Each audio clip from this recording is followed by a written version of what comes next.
ಈ ರಾಜ್ಯದ ದೇಶದ ಭವಿಷ್ಯವನ್ನ ನಾವು ಬದಲಾಯಿಸಬೇಕು ಅಂದ್ರೆ ನಮ್ಗಿರುವಂತ ಮೊದಲನೆಯ ಹಾಗೂ ಕೊನೆಯ ಅವಕಾಶ primary education sector. Primary education ಅಲ್ಲಿ ಇವತ್ತು ದೊಡ್ಡ ಕೊರತೆ ಇರುವಂತದ್ದು ನಮ್ಮ ರಾಜ್ಯದ ಜನತೆಯಲ್ಲಿ ನಮಗ್ ದೊಡ್ಡ ಕೊರತೆ ಇರುವಂತದ್ದು ಸಿವಿಕ್ ಸೆನ್ಸ್. ಸಿವಿಕ್ ಸೆನ್ಸ್ ಅನ್ನೋ ಒಂದು ಸಬ್ಜೆಕ್ಟ್ ಅನ್ನ ನಮ್ಮ ರಾಜ್ಯದ ಪ್ರೈಮರಿ ಎಜುಕೇಶನ್ ಅಲ್ಲಿ ತರಬೇಕು. ಸಿವಿಕ್ ಸೆನ್ಸ್ ಜೊತೆಗೆ ಎಥಿಕ್ಸ್. ಇವತ್ತಿನ ಸಮಾಜದಲ್ಲಿ ನಾನು ಒಬ್ಬ ಯುವಕನಾಗಿ ಏನು ಮಿಲೇನಿಯಲ್ ಅಂತ ಹೇಳಿ ನಮ್ಮ ಜನರೇಷನ್ಗೆ ಪಟ್ಟವನ್ನ ಕೊಟ್ಟಿದ್ದಾರೆ. ಇನ್ ಮುಂದಕ್ಕೆ ಜೆನ್ ಝಿ, ಜೆನ್ ಆಲ್ಫಾ ಬೇರೆ ಬಂದಿದೆ. ಇವರಿಗೆ ಯಾವ ರೀತಿ ಸಿವಿಕ್ ಸೆನ್ಸ್ ಅನ್ನ ತುಂಬಬೇಕು ಇದನ್ನ ಪ್ರೈಮರಿ ಎಜುಕೇಶನ್ ಡಿಪಾರ್ಟ್ಮೆಂಟ್ ಅಲ್ಲಿ ಮಾಡಬೇಕಾಗುತ್ತೆ. ಪ್ರತಿ ವರ್ಷ ಕೆಪಿಎಸ್ ಶಾಲೆಗಳ ಬಗ್ಗೆ ಘೋಷಣೆ ಮಾಡ್ತಾನೆ ಇದ್ದಾರೆ. ಈ ವರ್ಷದ ಬಜೆಟ್ ಅಲ್ಲೂ 800 ಕೆಪಿಎಸ್ ಶಾಲೆಗಳು, ಪ್ರತಿ ಹೋಬಳಿಗೆ ಒಂದು ಕೆಪಿಎಸ್ ಶಾಲೆ ಕೊಡ್ತೀವಿ ಅಂತ ಹೇಳಿದ್ದಾರೆ. ನಿಜವಾಗ್ಲೂ ದೊಡ್ಡಬಳ್ಳಾಪುರ ತಾಲೂಕಲ್ಲಂತೂ ಇದುವರೆಗೂ ನಮ್ಮ 6 ಹೋಬಳಿಗಳಲ್ಲಿ ಒಂದೇ ಒಂದು ಕೆಪಿಎಸ್ ಶಾಲೆಯ ನಿರ್ಮಾಣ 3 ವರ್ಷದಲ್ಲಿ ಆಗಿಲ್ಲ. ಕೇವಲ ಘೋಷಣೆಗಳಿಗೆ ಈ ಎಜುಕೇಶನ್ ಸೆಕ್ಟರ್ ಇವತ್ತು ಸೀಮಿತವಾಗಿದೆ. ಎಜುಕೇಶನ್ ಸೆಕ್ಟರ್ ಅಲ್ಲಿ ಎಲ್ಲಾ ಹುದ್ದೆಗಳನ್ನ ಭರ್ತಿ ಮಾಡ್ತೀವಿ ಅಂತ ಹೇಳಿ ಕಾಂಗ್ರೆಸ್ನ ಪ್ರಣಾಳಿಕೆ ಏನು ನಮ್ಮ ಚುನಾವಣೆಗೆ ಪೂರಕವಾಗಿ ಹೇಳಿದ್ರು.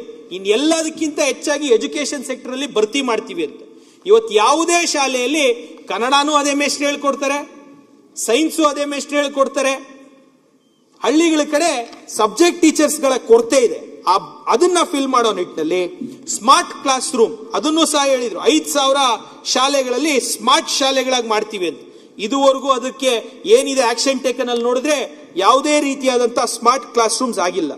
ಸೊ ಪಬ್ಲಿಕ್ ಎಜುಕೇಶನ್ ಅನ್ನ ಸರಿ ಮಾಡಬೇಕಾದ್ರೆ, ನಮ್ಮ ಮುಂದಿನ ಪೀಳಿಗೆ ಒಂದು ಅಭಿವೃದ್ಧಿ ಹೊಂದಿರುವಂತಹ ದೇಶ ಮಾಡಬೇಕಾದ್ರೆ ಸಿವಿಕ್ ಸೆನ್ಸ್ ಅನ್ನೋ ಒಂದು ಸಬ್ಜೆಕ್ಟ್ ಮತ್ತು ಎಥಿಕ್ಸ್ ಅನ್ನೋ ಸಬ್ಜೆಕ್ಟ್ ಅನ್ನ ಕಂಪಲ್ಸರಿ ಆಗಿ ಪಬ್ಲಿಕ್ ಎಜುಕೇಶನ್ ಅಲ್ಲಿ ತರಬೇಕು.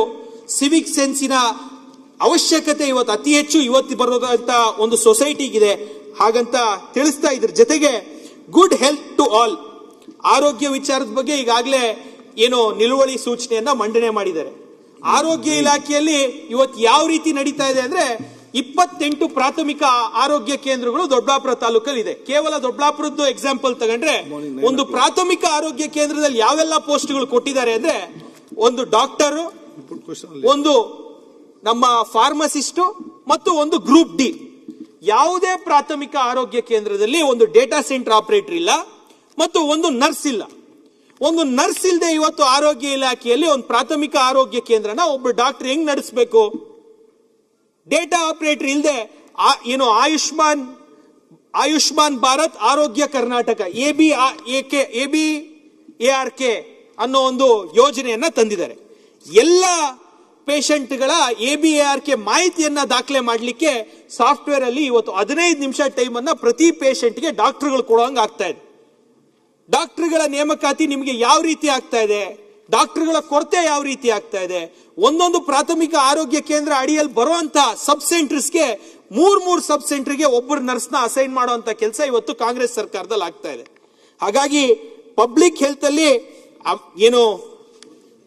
Prescribe drugs, first of all 400 drug ಅಲ್ಲಿ 15 ಡ್ರಗ್ ಮೇಲೆ ಒಂದೇ ಒಂದು ಪ್ರಾಥಮಿಕ ಆರೋಗ್ಯ ಕೇಂದ್ರದಲ್ಲಿ ನಮ್ಮ ಜಿಲ್ಲೆಯಲ್ಲಂತೂ ಇಲ್ಲ.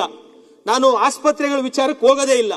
ಆಸ್ಪತ್ರೆಗಳ ವಿಚಾರದಲ್ಲಿ ಎಷ್ಟು ವ್ಯವಸ್ಥಿತವಾಗಿ ಇವತ್ತು ಒಬ್ಬ ಬಡವನಿಗೆ ಎಲ್ಲದಕ್ಕಿಂತ ಮುಖ್ಯವಾಗಿ ಬೇಕಾಗಿರುವಂತದ್ದು ಒಂದು ಆಸ್ಪತ್ರೆಗೆ ಹೋದ್ರೆ ಉಚಿತವಾದಂತ ಉತ್ತಮ ಗುಣಮಟ್ಟದ ಒಂದು ಆರೋಗ್ಯ ಸೇವೆ ಬೇಕಾಗುತ್ತೆ.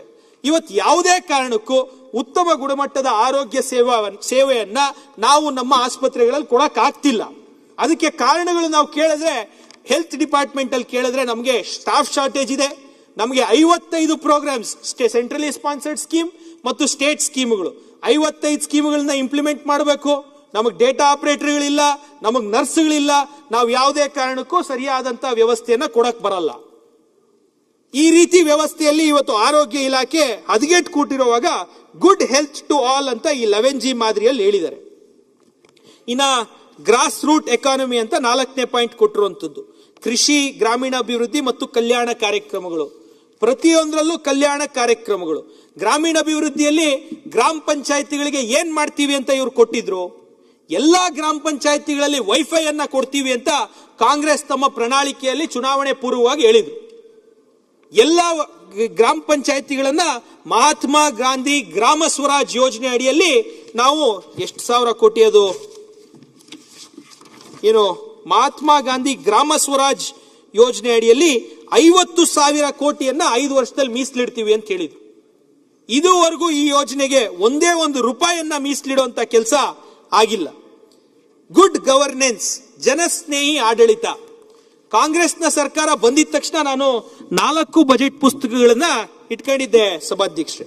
ಬಂದಿದ ತಕ್ಷಣ ಮೊದಲನೇ ಬಜೆಟ್ ಅಲ್ಲಿ ಗೌರವಾನ್ವಿತ ಮುಖ್ಯಮಂತ್ರಿಗಳು ಒಂದು 12ನೇ ಪಾಯಿಂಟ್ ಅಲ್ಲಿ ಮೊದಲನೇ ಬಜೆಟ್ 2023-24ನೇ ಬಜೆಟ್ ಅಲ್ಲಿ ಹೇಳ್ತಾರೆ, ಹಿಂದಿನ ಸರ್ಕಾರ ಗಣನೀಯವಾಗಿ ನೀಡಿರುವಂತಹ ಕೊಡುಗೆಯಾದ ಭ್ರಷ್ಟಾಚಾರವನ್ನು ಸಂಪೂರ್ಣವಾಗಿ ನಿಗ್ರಹಿಸಲು ನಮ್ಮ ಸರ್ಕಾರ ಶ್ರಮಿಸಲಿದೆ ಅಂತ 2023-24ನೇ ಬಜೆಟ್ ಅಲ್ಲಿ ಹೇಳಿದ್ರು. ಇದಾದ ನಂತರ ನೆಕ್ಸ್ಟ್ ಇಯರ್ ಬಜೆಟ್ ತೆಗೆದ್ವಿ, ಅದರಲ್ಲೂ ಭ್ರಷ್ಟಾಚಾರದ ಬಗ್ಗೆ ಗೌರವಾನ್ವಿತ ಮುಖ್ಯಮಂತ್ರಿಗಳು ತಿಳಿಸಿದ್ರು. ಅದು ಏನ್ ಹೇಳಿದ್ರು ಅಂತ ಹೇಳ್ಬಿಡ್ತೀವಿ. ಆಡಳಿತದಲ್ಲಿ ಪಾರದರ್ಶಕತೆ ಮತ್ತು ದಕ್ಷತೆಯನ್ನು ಹೆಚ್ಚಿಸಲು ಹಾಗೂ ಭ್ರಷ್ಟಾಚಾರ ನಿಗ್ರಹಿಸಲು ತಂತ್ರಜ್ಞಾನವನ್ನು ಸಮರ್ಪಕವಾಗಿ ಬಳಸಿಕೊಳ್ಳಲಾಗುತ್ತಿದೆ. ಇವತ್ತೇನಾದ್ರೂ ನಾವು ಸಾರ್ವಜನಿಕವಾಗಿ ಹೋದ್ರೆ, ನಾನು ಒಬ್ಬ ಶಾಸಕ ಸಭಾಧ್ಯಕ್ಷ, ನೆಕ್ಸ್ಟ್ ಟೈಮ್ ನಾವು ಹೋಗಿ ವೋಟ್ ಕೇಳಬೇಕು ಅಂದ್ರೆ ಯಾವ ರೀತಿ ಭ್ರಷ್ಟಾಚಾರದಲ್ಲಿ ಇವತ್ತು ಸರ್ಕಾರ ಮುಳುಗಿದೆ ಅಂತ ಹೇಳಿ ಜನ ನಮಗ್ ಕ್ಯಾಕರ್ ಸುಗಿತಾ ಇದ್ದಾರೆ. ಒಂದು ತಾಲೂಕ್ ಆಫೀಸ್ಗೆ ಹೋದ್ರೆ ದುಡ್ಡು ಕೊಡದೆ ಒಂದು ಕೆಲಸ ಆಗಲ್ಲ, ಒಂದು ಆಸ್ಪತ್ರೆಗೆ ಹೋದ್ರೆ ಒಂದು ದುಡ್ಡು ಕೊಡದೆ ಒಂದು ಕೆಲಸ ಆಗಲ್ಲ. ಯಾವುದೇ ರೀತಿಯಾದಂತಹ ಕೆಲಸಗಳಿಗೆ ಯಾವುದೇ ಸರ್ಕಾರಿ ಇಲಾಖೆಯಲ್ಲಿ ಭ್ರಷ್ಟಾಚಾರ ರಹಿತವಾಗಿ ಮಾಡ್ತೀವಿ ಅಂತ ಮುಖ್ಯಮಂತ್ರಿಗಳು ಹೇಳಿದ್ರು. ಈ ಬಜೆಟ್ ಅಲ್ಲಿ ಮಾತ್ರ ಭ್ರಷ್ಟಾಚಾರದ ಬಗ್ಗೆ ಯಾವುದೇ ಪ್ರಸ್ತಾಪ ಮುಖ್ಯಮಂತ್ರಿಗಳು ಹೇಳಿಲ್ಲ. ನನಗೆ ಯಾಕೋ ಅನ್ನಿಸ್ತಾ ಇದೆ, corruption is the new form ಈ ಗವರ್ಮೆಂಟ್ ಅಲ್ಲಿ ಅಂತ ಅನ್ನಿಸ್ತಾ ಇದೆ.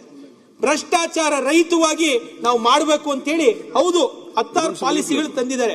ಗೌರವಾನ್ವಿತ ಕೃಷ್ಣ ಬೈರೇಗೌಡರು ಕಂದಾಯ ಸಚಿವರಾಗಿ ಬೇಗ ಮಾಡಿ 5 ನಿಮಿಷ ಸರ್ ಅಷ್ಟೇ.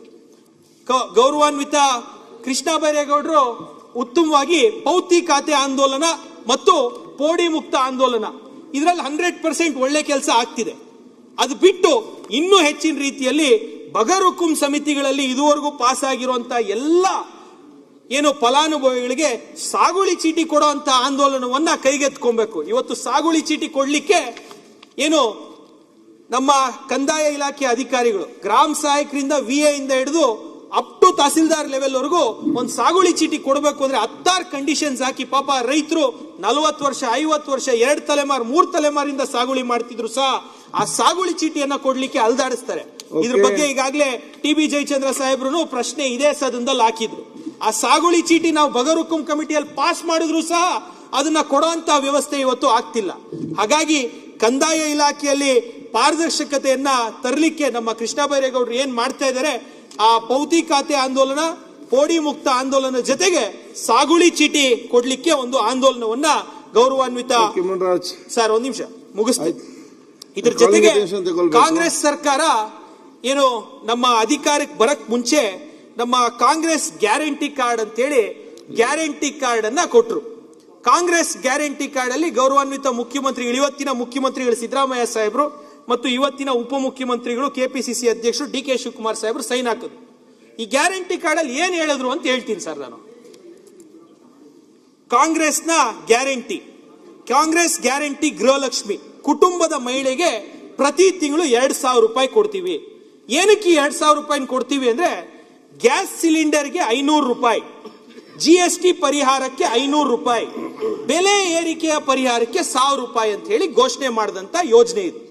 ಇದನ್ನ ಸೈನ್ ಹಾಕಿ ಚಾಮುಂಡೇಶ್ವರಿ ತಾಯಿ ದೇವಸ್ಥಾನದಲ್ಲಿ ಇಟ್ಟು ಪ್ರತಿ ಮನೆಗೂ ನಮ್ಮ ತಾಲೂಕಲ್ಲೂ ಬಂದು ಹಂಚಿ ಎಲೆಕ್ಷನ್ ಮಾಡಿದಂಥದ್ದು.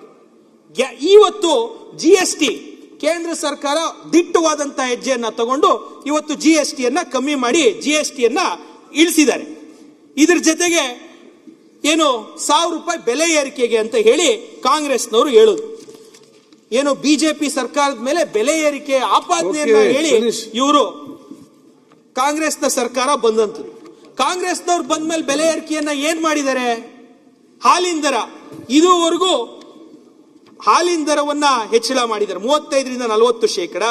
ಪೆಟ್ರೋಲ್ ಡೀಸೆಲ್ ದರವನ್ನ 3 ರೂಪಾಯಿ ಪೆಟ್ರೋಲ್ ದರ, 5 ರೂಪಾಯಿ ಅದಕ್ಕೆ 500 ನೀವೇ ಕೊಡ್ತಾ ಇದೀರಲ್ಲ, ಅದು ಬಿಟ್ಟು ಜಾಸ್ತಿ ಆಮೇಲೆ ಅದನ್ನ ಅಲ್ಲಿ ಚರ್ಚೆ ಮಾಡ್ಲಿ. ಪೆಟ್ರೋಲ್ ಡೀಸೆಲ್ ದರ ರಾಜ್ಯ ಸರ್ಕಾರ ಪೆಟ್ರೋಲ್ ದರವನ್ನ 3 ರೂಪಾಯಿ, ಡೀಸೆಲ್ ದರವನ್ನ 5 ರೂಪಾಯಿ 2 ಪೈಸೆ, ಬಸ್ ಪ್ರಯಾಣಿಕರ ದರ 15% ಹೆಚ್ಚಳ, ವಾಹನಗಳ ನೋಂದಣಿ ಶುಲ್ಕ ಮತ್ತು ವಿದ್ಯುತ್ ಚಾಲಿತ ವಾಹನಗಳಿಗೆ 15% ತೆರಿಗೆ ಹೆಚ್ಚಳ, ಕಾವೇರಿ ಕುಡಿಯುವ ನೀರಿನ ದರದ ಮೇಲೆ 30% ಹೆಚ್ಚಳ, ಒಳಚರಂಡಿ ದಂಡದ ಮೇಲೆ 25% ಹೆಚ್ಚಳ, ಮದ್ಯದ ದರದ ಮೇಲೆ 10ರಿಂದ 20% ಹೆಚ್ಚಳ, ಮದ್ಯದ ಲೈಸೆನ್ಸ್ ಶುಲ್ಕದ ಮೇಲೆ 50% ಹೆಚ್ಚಳ, ವಿದ್ಯುತ್ ದರದ ಮೇಲೆ ಹೆಚ್ಚಳ, ಮೆಟ್ರೋ ಪ್ರಯಾಣ ದರದ ಮೇಲೆ ಹೆಚ್ಚಳ, ಆಸ್ತಿಗಳ ಮಾರ್ಗಸೂಚಿ ದರದ ಮೇಲೆ ಹೆಚ್ಚಳ, ಸ್ಟಾಂಪ್ ಡ್ಯೂಟಿ ಹೆಚ್ಚಳ, ವೃತ್ತಿ ತೆರಿಗೆ ಹೆಚ್ಚಳ, ಸರ್ಕಾರಿ ಕಾಲೇಜುಗಳ ಶೈಕ್ಷಣಿಕ ಶುಲ್ಕ ಹೆಚ್ಚಳ, ಸರ್ಕಾರಿ ಆಸ್ಪತ್ರೆಗಳ ಸೇವಾ ಶುಲ್ಕವನ್ನ ಹೆಚ್ಚಳ, ಮೃಗಾಲಯಗಳ ಪ್ರವೇಶ ಶುಲ್ಕವನ್ನ ಹೆಚ್ಚಳ, ಕಾರ್ಮಿಕ ಕಲ್ಯಾಣ ನಿಧಿಗಳ ಶುಲ್ಕ ಹೆಚ್ಚಳ, ಕಾರ್ಮಿಕ ಇಲಾಖೆಯ ಅಂಗಡಿಗಳ ಲೈಸೆನ್ಸ್ ಶುಲ್ಕ ಹೆಚ್ಚಳ, ಬಿಬಿಎಂಪಿ ನಕ್ಷೆ ಮಂಜೂರಾತಿ ಶುಲ್ಕ ಹೆಚ್ಚಳ, ಬಿಬಿಎಂಪಿ ಕಸದ ತೆರಿಗೆ ಎಲ್ಲ ಕರೆಕ್ಟ್, ಎಲ್ಲ ಜಾಸ್ತಿ ಆಗಿದೆ. ಈಗ ನೀವು ಮಾತಾಡೋ ಟೈಮ್ ಕೂಡ ಜಾಸ್ತಿ ಆಗಿದೆ. ಆದ್ರೆ ಕಾಲಿಂಗ್ ಅಟೆನ್ಷನ್ ತಗೊಳ್ಬೇಕು ಆಯ್ತು. ಇನ್ನೊಂದು 5 ನಿಮಿಷ ನೋಡಿ ಪ್ಲೀಸ್ ಕಾಲಿಂಗ್ ಅಟೆನ್ಷನ್ ಫಸ್ಟ್ ನಿಮ್ದೇ ಇರೋದು. ಈಗ ಸರ್ಕಾರದ ಬಗ್ಗೆ ಏನಾದ್ರು ಹೇಳಿದ್ರೆ ಅಲ್ಲ, ನೀವು ಫಸ್ಟ್ ಮಾತಾಡ್ಬೇಕಿತ್ತು. ಎಲ್ಲ ನೀವು ಮಾತಾಡಿದ್ರು, ಇಲ್ಲ ಅಂತ ನಾನು ಹೇಳುದಿಲ್ಲ. ದಯವಿಟ್ಟು ಕೊಡಿ ಸರ್, ಇವಾಗ ಕಂಕ್ಲೂಡ್ ಮಾಡಿ. ಕಂಕ್ಲೂಡ್ ಪಾಸಿಟಿವ್ ಆಗಿ ಕನ್ಸ್ಟ್ರಕ್ಟಿವ್ ಆಗಿ ದಯವಿಟ್ಟು. ಅಲ್ಲ, ನನಗೆ ಯಾಕೆ ಹೇಳಿದ್ರೆ ಕಾಲಿಂಗ್ ಅಟೆನ್ಷನ್ ತಗೊಳ್ಬೇಕು ಸರ್. ನಮ್ಮ ಜನ, ನಮ್ಮ ರಾಜ್ಯದ ಜನತೆ ನಮ್ಮ ತೆರಿಗೆ ಎಷ್ಟು ಹೆಚ್ಚಳ ಮಾಡಿದ್ವಿ, ನಮಗ್ ಬರುವಂತ GSTP ಏನಾಯ್ತು, ನಮಗ್ ಬರುವಂತ GST ಏನಾಯ್ತು, ಇದು ಯಾವುದನ್ನ ಕೇಳೋಂತ ಜನ ಅಲ್ಲ. ಕರ್ನಾಟಕ ರಾಜ್ಯ ಇವತ್ತು ಸುಭದ್ರವಾಗಿದೆ. ಈಗ ತಾನೇ ರಿಜ್ವಾನ್ ಅವರು ಹೇಳಿದ್ರು, ಇಡೀ ದೇಶದಲ್ಲಿ ಮಹಾರಾಷ್ಟ್ರದ ನಂತರ ಅತಿ ಹೆಚ್ಚು corporate tax, non corporate tax, GST revenue, service sector revenue ಕೊಡ್ತಿರೋಂಥದ್ದು ಇವತ್ತು ನಮ್ಮ ಕರ್ನಾಟಕ ರಾಜ್ಯ. ಕರ್ನಾಟಕ ರಾಜ್ಯದಲ್ಲಿ ತೆರಿಗೆಗೆ ಎಲ್ಲೂ ತೊಂದರೆ ಇಲ್ಲ. ಉತ್ತಮವಾಗಿ ತೆರಿಗೆದಾರರು ತಮ್ಮ ತೆರಿಗೆಯನ್ನ ಪಾವತಿ ಮಾಡ್ತಾ ಇದ್ದಾರೆ. ಕರ್ನಾಟಕದಲ್ಲಿ ಇವತ್ತು ಬಂದಿರುವಂತಹ ಸಮಸ್ಯೆ, ಪ್ರಿಂಟ್ ಮ್ಯಾಗಝಿನ್ ಅವರು ನಿನ್ನೆ ಒಂದು ಆರ್ಟಿಕಲ್ ಅನ್ನ ಹಾಕಿದ್ದಾರೆ. ಕರ್ನಾಟಕ ರಾಜ್ಯದಲ್ಲಿ government that borrows to consume is not governing, it is mortgaging Kannadigas future to fund its own electoral survival ಅಂತ ಕೊಟ್ಟಿದ್ದಾರೆ. ಏನಿದ್ರ ಅರ್ಥ? ರಾಜ್ಯ ಸರ್ಕಾರ ತಮ್ಮ ಚುನಾವಣೆಗಳಿಗೋಸ್ಕರ, ತಮ್ಮ ಚುನಾವಣೆಯ ಉಳಿವಿಗೋಸ್ಕರ ಗ್ಯಾರಂಟಿಗಳನ್ನ ಕೊಟ್ಟು ನಮ್ಮ ರಾಜ್ಯದ ಜನತೆಯ ಅವರ ಭವಿಷ್ಯವನ್ನ ಇವತ್ತು ಅಡವನ್ನ ಇಡೋ ರೀತಿಯಲ್ಲಿ ಇವತ್ತು ಸಾಲಗಳನ್ನ ಮಾಡ್ತಿದ್ದಾರೆ. Karnataka does not have a resource problem, it has a governance problem ಅಂತ ಹೇಳಿ ಆರ್ಟಿಕಲ್ ಅನ್ನ ಬರೆದಿರುವಂತದ್ದು. ರಿಸೋರ್ಸ್ ಅಲ್ಲಿ ನಮ್ಮ ರಾಜ್ಯಕ್ಕೆ ಯಾವುದೇ ರೀತಿಯಾದಂತಹ ತೊಂದರೆ ಇಲ್ಲ, ಆದ್ರೆ ಅದನ್ನ ಸಮರ್ಪಕವಾಗಿ ಬಳಸ್ಕೊಳ್ಳೋದ್ರಲ್ಲಿ ನಮ್ಮ ಈ ಬಾರಿ ಸರ್ಕಾರ ಎಡವಿದೆ ಅಂತ ಹೇಳ್ತಾ, ನಮ್ಮ ಕಾಂಗ್ರೆಸ್ನ ಸರ್ಕಾರ ಮುಗಿಸ್ತೆ ಸರ್, ಕಾಂಗ್ರೆಸ್ನ ಸರ್ಕಾರ ಅಧಿಕಾರಕ್ಕೆ ಬರಕ್ ಮುಂಚೆ ಬೇಕಾದಷ್ಟು ಭರವಸೆಗಳನ್ನ ಕೊಟ್ಟು ಬಂದಿರುವಂತದ್ದು. ಕಳೆದ ಬಾರಿ ಗೌರವಾನ್ವಿತ ಮುಖ್ಯಮಂತ್ರಿಗಳು ಸಿದ್ದರಾಮಯ್ಯ ಸಾಹೇಬರು ನುಡಿದಂತೆ ನಡೆದಿದ್ದೇವೆ ಅಂತ ಹೇಳಿ ಎಲ್ಲ ಕಡೆ ಉತ್ತಮವಾಗಿ ಪ್ರಚಾರವನ್ನ ಮಾಡಿ 2013ರಿಂದ 18 ಗವರ್ನೆನ್ಸ್ ಕೊಟ್ಟರು. ಈ ಬಾರಿ ಕೇವಲ 5 ಗ್ಯಾರಂಟಿಗಳು ತೋರಿಸ್ತಾ ಇದ್ದಾರೆ ಬಿಟ್ರೆ, ಅವರ ಪ್ರಣಾಳಿಕೆಯಲ್ಲಿ ಇದು ಬಿಟ್ಟು ಬೇಕಾದಷ್ಟು ವಿಷಯಗಳನ್ನ ಹೇಳಿದ್ರು. ನೀರಾವರಿಗೆ ಉದಾಹರಣೆಗೆ 1.5 ಲಕ್ಷ ಕೋಟಿಯನ್ನ ಕೊಡ್ತೀವಿ ಅಂತ ಹೇಳಿ ಮೇಕೆ ಸರ್ ಬಜೆಟ್ ಅಲ್ಲಿ ನೀವು ಸ್ಟಾಪ್ ಮಾಡ್ಬೇಕಲ್ಲ. ಅಲ್ಲಿ ಅದು ಒಂದು ಮಾತಾಡ್ಲಿಕ್ಕೆ 24 ಗಂಟೆ ಮಾತಾಡಬಹುದು, ಎಷ್ಟಿದೆ ಮಾತಾಡ್ಲಿಕ್ಕೆ. ಏನನ್ನು ಬೇಕಲ್ವಾ? ಆಲ್ರೆಡಿ 4 ಬಜೆಟ್ ಆಗೋಯ್ತು, ಇಲ್ಲಿ ಚರ್ಚೆ ಬೇಡ. 4 ಬಜೆಟ್ ಆಯ್ತು ಸರ್, ಇಲ್ಲಿ ಚರ್ಚೆ ಬೇಡ. ನೋಡಿ 4 ಬಜೆಟ್ ಆಗಿದೆ. ನಿಮ್ಗೆ ಟೈಮ್ ಲಿಮಿಟ್ ಜಾಸ್ತಿ ಟೈಮ್ ಕೊಟ್ಟಿದೆ, ಫಿನಿಶ್ ಎಲ್ಲ ಮಾತಾಡಿ 3 ಗಂಟೆ ಮಾತಾಡಬಹುದು. ಕಾಲಿಂಗ್ ಅಟೆನ್ಷನ್ಸ್ ಇದೆ, ಕಾಲಿಂಗ್ ಅಟೆನ್ಷನ್ ತಗೊಳ್ಬೇಕು. ಕೆಚ್ ಪಟೇಲ್ ಕಾರ್ಯಕ್ರಮ ಇದೆ, ಯಾರು ಕೂಡ ಮಾತಾಡ್ಲಿಕ್ಕೆ ಆಗ್ತದೆ. ನೀವು ಮಾತಾಡೋ 20 ನಿಮಿಷ ಅಂತ ತಗೊಂಡು ನಾಳೆ ಮಾತಾಡಬೇಕಲ್ಲ, ನಾಳೆ ಮಾತಾಡಬೇಕಿತ್ತು. 20 ನಿಮಿಷ ಸಾಕು, ಕೊಟ್ಟು ಬಿಡಿ ಅಂತ ಹೇಳ್ತೀರಿ. ಆಯ್ತು, ಫಿನಿಶ್ ಮಾಡಿ ಈಗ 2 ಮಿನಿಟ್ಸ್ ಅಲ್ಲಿ. ಕಾಲಿಂಗ್ ಅಟೆನ್ಷನ್ ಇದೆ, ನಿಮ್ದೇ ಇದೆ ಫಸ್ಟ್.